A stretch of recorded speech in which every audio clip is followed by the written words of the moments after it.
Living in disguise at Ekachakra village, Bhim shows what true courage is by stepping forward when everyone is afraid. He uses his strength to protect the helpless. Let's begin. Mahabharat. Chapter 14. Bakasura. The Pandavas and their mother Kunti were living quietly in the city of Ekachakra. They had escaped great danger before, so now they lived disguised as simple Brahmins.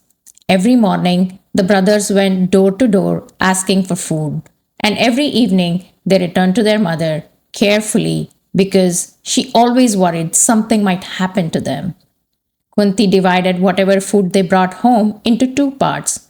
One half went to Bhim alone because he was incredibly strong and always hungry, so hungry that he was called Wolf Belly. The other half was shared by Kunti and the other four brothers. Even though Bhim was strong, his tiny meals were not enough for him, and he grew thinner and more tired every day. This made his mother and brothers very sad. One day, Bhim became friends with a potter and helped him dig and carry clay. The potter thanked him by giving him a large clay pot. The kids on the street laughed and pointed to Bhim walking around with his giant pot. But Bhim didn't mind. His stomach was still empty those days. One morning, when the other brothers were out begging, Bhim stayed home with his mother. Suddenly, they heard terrible crying from their landlord's house. Kunti hurried over to see what was wrong. Inside, the Brahmin and his wife were crying so hard that at first they couldn't speak.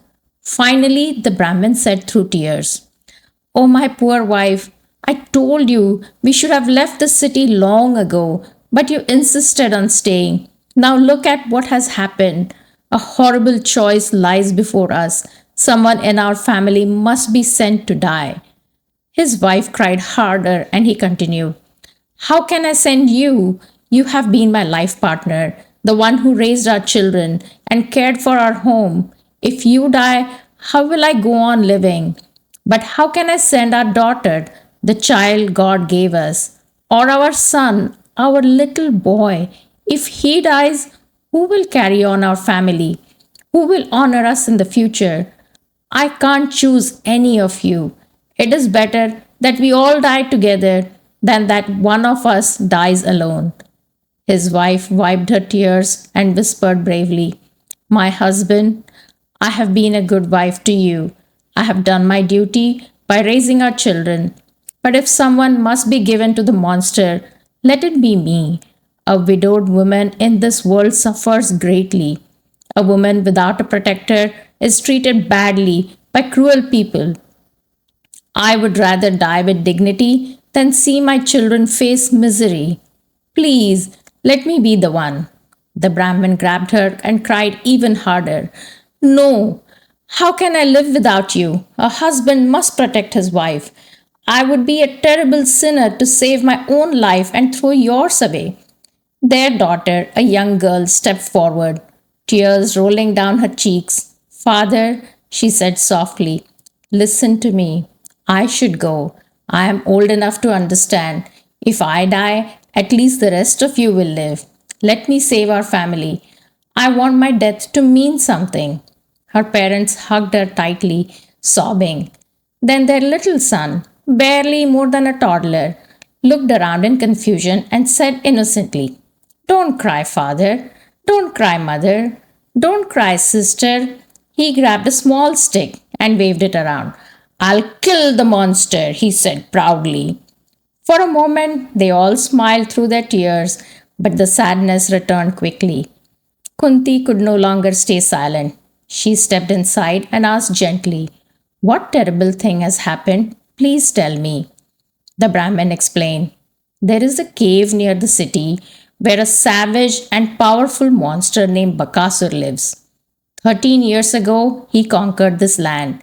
Since then, he has eaten anyone he wanted, men, women, even children. The people begged him to stop, so he made a deal. Every week, one family must send a wagon full of food pulled by two bullocks and driven by one person from that family. He eats the food, the animals, and the person driving the wagon. Today, it is our family's turn, he continued sadly. No hero has ever beaten Bakasur. Our king has fled. No one protects us. I cannot buy a substitute, and none of us can bear the thought of choosing who must die. So we decided we will all go together. Kunti listened quietly. Then she said with calm courage, "Good sir, do not lose hope. I have 5 sons. One of them will take the food to Bakasur instead." The Brahmin stared at her in shock. "No, I cannot allow your son to die in place of mine." Kunti shook her head. "My son is no ordinary boy. He has great supernatural strength, and I have seen him defeat monsters before. He will kill Bakasur, but you must keep this secret, or others may learn who we are." She feared that if the truth spread, their enemies, the ones who wanted them dead, might find them again. Bhim was thrilled to hear the plan. When the other brothers returned later with food, they saw Bhim practically glowing with excitement. Yudhishthir pulled Kunti aside and asked what was going on. When she told him the truth, he became worried. "Mother, how could you make such a promise? Bhim is the strongest amongst us. He has saved us many times, even from the burning wax palace. If he dies, how will we survive? How will we ever reclaim our kingdom?" Kunti answered softly, "My son, we owe this Brahmin's family everything. They have sheltered us and cared for us. It is our duty to help them in return. And you know Bhim's strength. He carried all of us out of danger before. I trust him." Soon the citizens arrived with a wagon full of food, meat, rice, curds, and drinks. Bhim climbed into the wagon happily. The people played music as the wagon rolled forward. When they reached the palace near the monster's cave, everyone else ran away except Bhim to continue alone. The place was terrifying. Bones, broken limbs, and torn clothing lay scattered everywhere. Birds circled overhead, waiting for more food. The smell was terrible. Bhim stopped the wagon and grinned.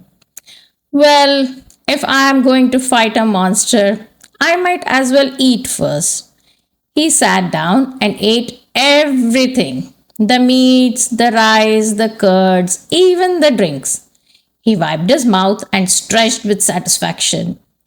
Just then, Bakasur appeared, huge, hairy, red mouthed, and roaring with anger. But Bhim simply ignored him and kept eating. Bakasur punched him on the back. Bhim didn't even look up. The monster uprooted a whole tree and threw it at him. Bhim brushed it aside with one hand and kept eating. Only after he had finished every last bite did Bhim finally stand, crack his knuckles, and say, "All right, now I'm ready." The battle was fierce. Bakasur swung his massive arms, and Bhim dodged him easily. Bhim grabbed the monster, tossed him into the air, and slammed him down again and again. Finally, Bhim pushed him to the ground, held him tightly, and broke his bones. Bakasur let out a terrible scream and died. Bhim dragged the monster's body to the city gates for everyone to see. Then he quietly returned to the Brahmin's home, bathed, and told the story to his mother, who listened with pride and relief. The city of Ekachakra was finally free. And that's the end of this chapter. If you are enjoying the journey through the Mahabharat, make sure to like and subscribe so you don't miss the chapters ahead. You can also find us on any of your favorite podcast apps and on nriwisdom.com/Mahabharat. Stories change hearts, but support changes lives. Behind every Janati.org project is a woman working toward dignity and independence. Your support helps make that possible. Please support the women of Janati.org.